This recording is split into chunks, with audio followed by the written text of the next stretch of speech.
Welcome to the Grateful American Radio Show, hosted by author and publisher David Bruce Smith. What did George Washington do that you might not know about? What did Abe Lincoln know that could change the way you think about the Civil War? You'll learn about all that and more on this special show designed to restore excitement in American history. Let's get started.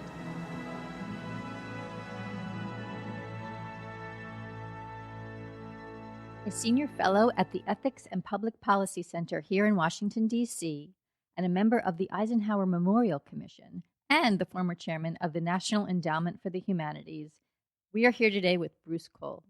I'm Hope Katz-Gibbs, executive producer of the Grateful American series, here with my co-host David Bruce Smith, founder of the Grateful American Foundation, and we are thrilled to be talking to Bruce about bringing American history to life. Hello and welcome. Hi, thanks for having me. Before we launch into our Q&A, though, we want to share your bio with our audience. As we said in the intro, Bruce is a senior fellow at the Ethics and Public Policy Center here in Washington and a member of the Eisenhower Memorial Commission, and he was the former chair of the NEH. There, he managed a budget of $150 million and a staff of 170, and he was responsible for awards totaling $800 million. Appointed by President George W. Bush, and unanimously confirmed by the Senate in 2001 and again in 2005, Bruce is the longest-serving chairman of the NEH. Under his leadership, he launched key initiatives including We the People program, which was designed to encourage the teaching, study, and understanding of American history and culture, as well as Picturing America, which is used by art teachers to teach the nation's history and culture in 80,000 schools. So we want to know all about that. But first, let's talk about your history. What got you interested in American history and art as well? Well, I was thinking about that question, and I think there were two things. One was the World Book Encyclopedia, and we had a copy of that in our house. We didn't have many books, but we had that. And my mother was a big reader of it, and she got me interested. The World, I think I probably read the whole thing. And then I think my big eureka moment was when I first visited the Western Reserve Historical Society in Cleveland, where I grew up, and saw little dioramas. Those don't exist anymore. And I think it was of life on the Western Reserve. And there was something about that really captivated me. It was kind of firsthand experience with these little objects. And I think my interest dates from that, eureka moment. And it's interesting because when I was in the endowment, we did an event at the Western Reserve Historical Society. And I told this story. And then I asked if these little dioramas were around, and they were. And they took me down to the basement, and I looked at them and said, that's pretty good. So I think that's where it probably started. But, I think everybody's interested in history because history is our fourth dimension. Memory is everything. And I'm not going to be able to get home today unless I remember how I came. And so I think everybody is unconsciously interested in history because it is about memory. It's about their memory. It's about our collective memory. So I think in that sense, it's part of all of us. And your role here in Washington, D.C. is something that I think some D.C. insiders understand, but could you explain it to our broader audience who may not know exactly what the Eisenhower Memorial Commission is or does, as well as the Ethics and Policy Center? Sure. Let me start with Ethics and Public Policy Center. Ethics and Public Policy Center is a think tank that works on public policy. And what I do there is two things. One is I'm interested in cultural policy and educational policy and right on that. But I also have an initiative there called the History and Civic Initiative, which is aimed at improving history education in K-12. Now, there's been a lot of work on history education, but mainly in colleges and universities. But my particular interest is in K-12 because there are an awful lot of students who never go on to university and colleges, and there are also a lot of students who never graduate from high school. And that is where I think you get your fundamental knowledge of history. And what I'm working on is kind of a white paper, which will explore various aspects of K through 12 teaching. So I think we first have to ask ourselves, is there a real problem there? And we've been talking about historical amnesia and historical illiteracy, but how do we know that? Well, we really do have good metrics on that. If you look at the Department of Education's NAEP test, which is their report card, which they do periodically, usually every 10 years. History is the least known subject. About over 50% of high school seniors score below basic on a simple history test. And that, you can't do worse than that. That really shows us a problem. And then there have been a lot of other studies. And so we've got a lot of good metrics about this as a problem. And of course, it's a problem in colleges and universities. One of the big problems is that colleges and universities don't have mandatory American history anymore. About 10% of colleges and universities mandate it. So they're not required to take that. And there are good statistics there too. Seniors generally have been given history tests, and they do abysmal. I mean, the majority of them flunk. There's a very interesting longitudinal test which studied freshmen and then seniors at a wide variety of schools, Ivy League, state schools, small privates, and the like. And it was abysmally bad. And in some cases, there was negative learning. In other words, the seniors knew less about American history than they did when they were freshmen. So this is pretty alarming. Now, when I was the chairman and CEO of the American Revolution Center, we also did the first study of adult knowledge of American history. We had Penn Schoen do it, a very reputable polling firm. And we found three things about this. That one, over 90% of Americans thought it was really important to know something about American history. Then we asked them to give themselves a grade of their knowledge. And it was mostly B's, C pluses, or A minuses with a scattering of A's. And then we gave them a history test. 83% of them got D's or F's. So that says something. I think that's the first time there's been this, as I said, this survey of adult historical literacy or lack of. So there is a real big problem. But my particular interest, as I said, is in K-12.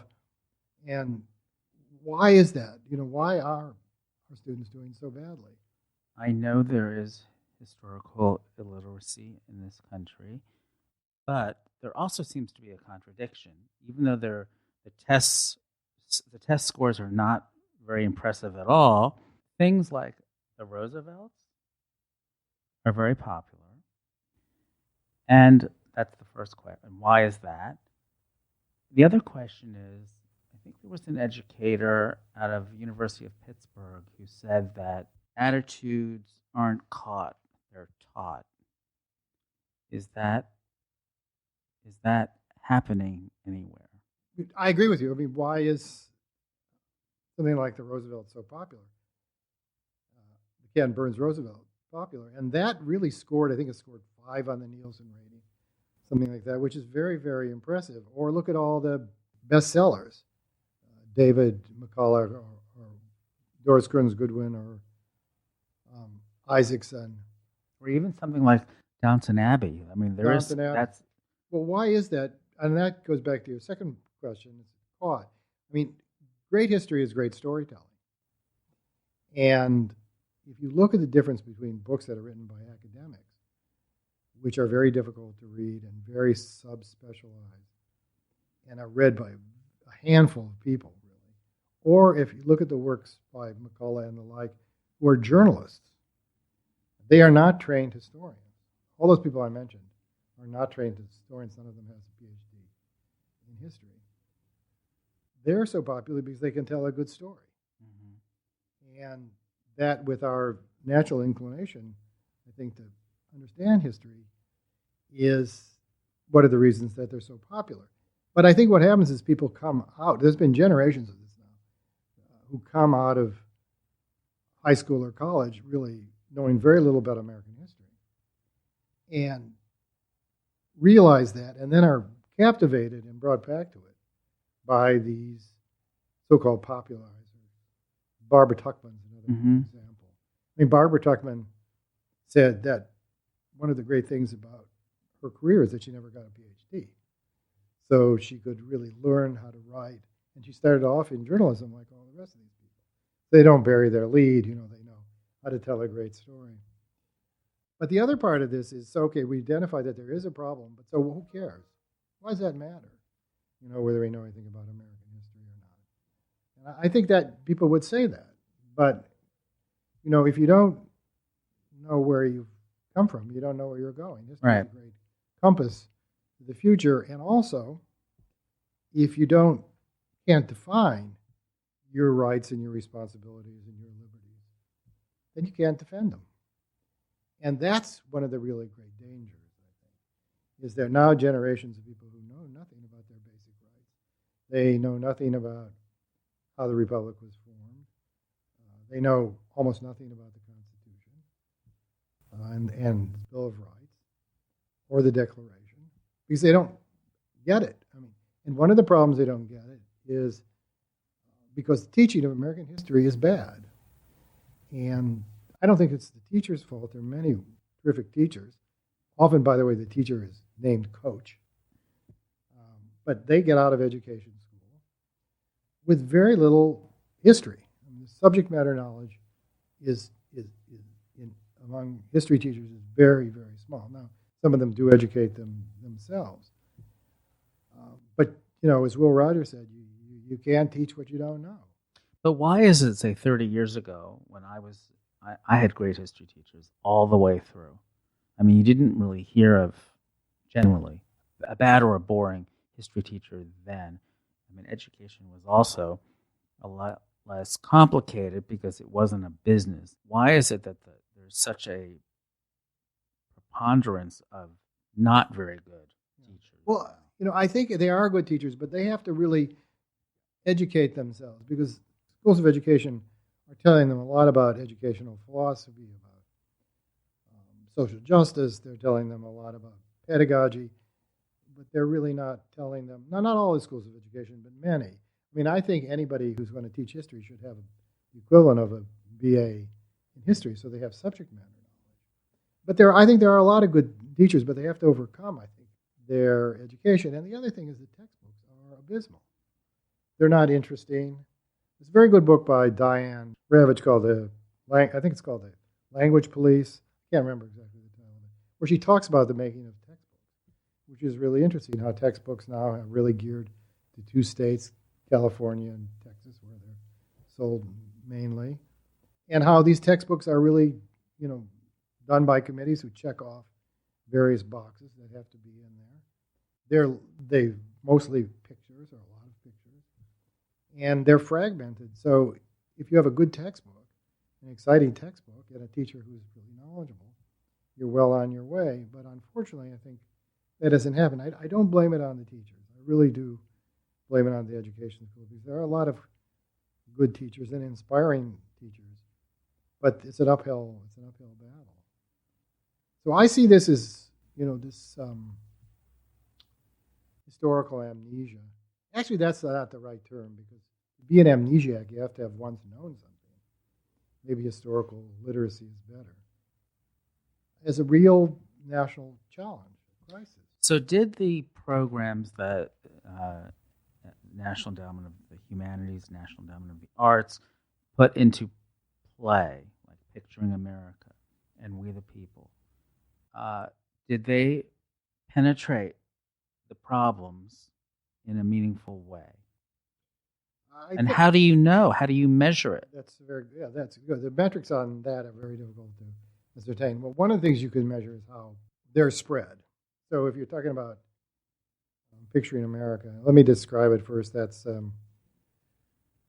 what we decided to do was try to tell the history of America through pictures. And the reason is that they're in objects. And, a picture is really worth 1,000 words. It brings history to people in a way that words can't, and often in a much more dramatic and exciting way. You could read all you want about the Civil War, but you look at those Gardner photographs or Brady photographs of all the dead at Gettysburg. Mhm. That tells you something different. There's no intermediary of words. So we said, okay, let's see if we can tell the story of America through great art. So you get a twofer, you get the great art and you get the story. And he thought we should tell the whole story, the good, the bad, the peaks, the valleys, because you have to tell the whole story of America. It's not a plaster stained story. It's a great story, and it's a story of continual reform and renewal. And Americans fall, but they pick themselves up. So while we're not perfect people, we have a great story. So we wanted to tell this whole story.